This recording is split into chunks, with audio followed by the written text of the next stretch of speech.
Do you know who you are? Well, of course. But do you know how you became who you are? Well, that's not so simple to answer, right? We are not really getting into nature versus nurture debate here, but let me invite you to think about people in your life. When you think about them, I'm sure you probably can name many of their personality traits. But how do you explain the development of these traits?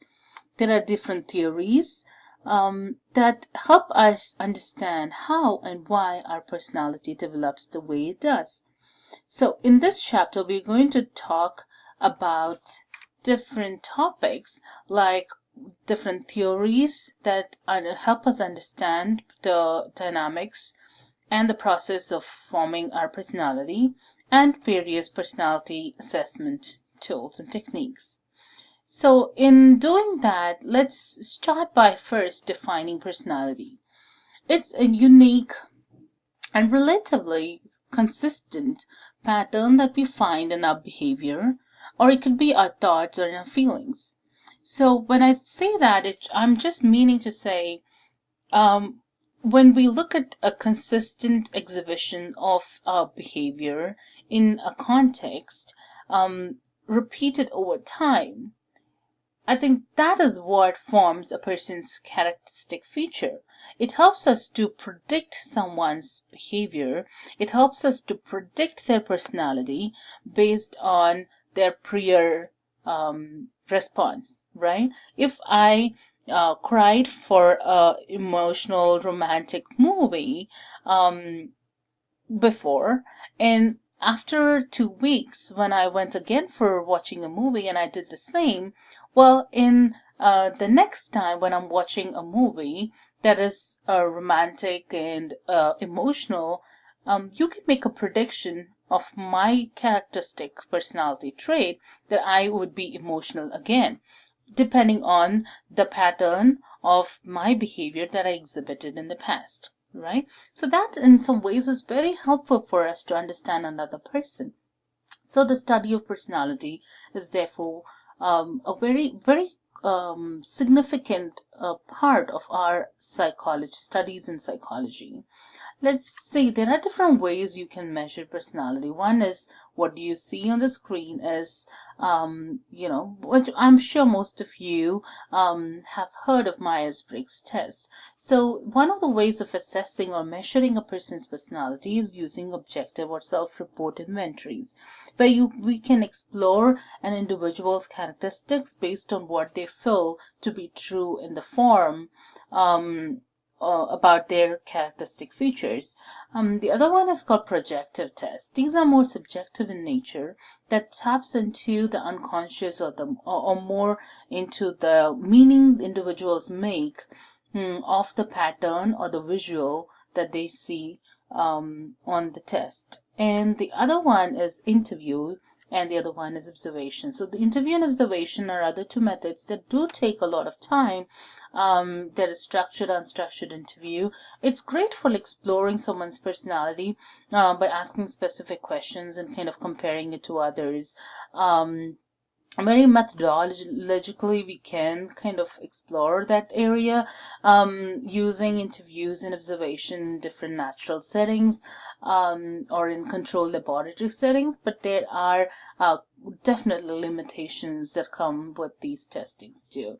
So hopefully this gave an idea so far about the definition and the assessment modalities or techniques in personality. Now we're going to look at different theories. I'm going to go really quickly over a few of the major concepts in each of these theories. Psychoanalytic theory is the first one. You will see that people generally have an idea of this because of Freud. Sigmund Freud, or psychoanalytic theory, which he does speak about three major entities in our mind, like structures that make up our mind or our personality. He says id, ego, and superego cause an unconscious conflict, and that leads to anxiety. So he believes that conflict causes most of human behavior. So he says it is the pleasure-seeking personality. It requires instant gratification.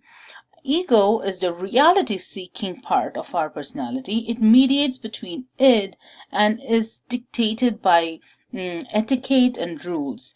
The superego is the element of our personality that serves as it is the one that is more concerned about standards and morals and just a conscience part, the component of our personality. So Freud thought that ego, superego, and id were you could be explained more in terms of a figure, which is, he says, like an iceberg. You can see here, he talks about this conscience part just being the tip of the iceberg, which is the ego and superego. He says the conscience is the one where thoughts and motives of a person is currently in the awareness part or awareness realm, where which individual is able to remember. So that's only little. So that's ego and superego. And he says id, or the preconscious and unconscious, form the major part, which is more like our motives, our thoughts, and our memories that is like driving us. The impulses that we have, which is primitive in nature, are all underneath. That we don't really bring them out, and we most often don't even recognize or acknowledge those in our everyday life. So Freud does talk about this a little bit in detail, and he does say he considers defense mechanism, which is more like the coping with ways in which we cope with anxiety. So Freud talks about anxiety that results because of constant conflict between ego and superego, and he says we use that as a protective method against this anxiety. So I do have the list here, and I have defined it with examples. I would like for you to go through these, and there are many more, but these are kind of the main ones. And Freud does also explain, theorize that children develop in stages of psychosexual development. So, how they develop through these stages and whether they have fixations left over from childhood stages would affect a childhood personality, he says. So, as an adult, he would see a person's behavior and kind of trace back to see which stage of development, psychosexual development, did that child have had a fixation. So it's an interesting way to see someone's personality, but you can see how he tries to explain that using this theory. And this is what kind of summarizes Freud's theory. But because there were a lot of criticisms for Freudian theory to be heavily relying on sexual instincts and gratification, more primitive in nature, and it kind of did not explain a lot of behavior reinforcements and feelings and emotions and other things that can drive, like the role of environment, that can drive a person's behavior. Humanistic theory was another that emerged in about 1950s. That was something like of a backlash to the behavior and psychodynamic theories. So we will see that Carl Roger and Maslow are the two that we often talk about. Carl Rogers believed in unconditional positive regard. He believed that healthy personality is when self-concept is consistent with your ideal self image. So he spoke about how you feel about yourself, how you perceive yourself, and how you want to perceive you, the ideal self. He talks about how that is different or how close it is. That kind of has an impact on your personality. And Abraham Maslow suggested that personality is determined by a hierarchy of needs, that the basic needs must be met before higher needs, and the goal here is self-actualization. He believed that self-actualizing people have that's more like self-fulfilled, or where you feel like you have a purpose and a meaning in life. So in Maslow's hierarchy of need, the hierarchy begins from more of a physiological need, moving to, okay, I need more security, I need love, I need more accomplishments, more recognition, and then it comes to, I need to feel like I have a purpose in my life.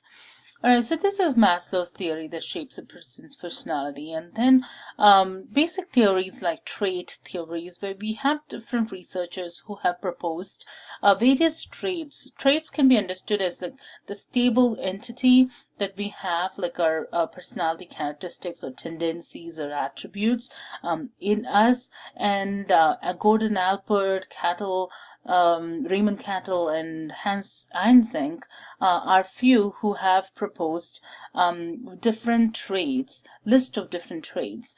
And Einstein's theory in particular has a lot of biological base.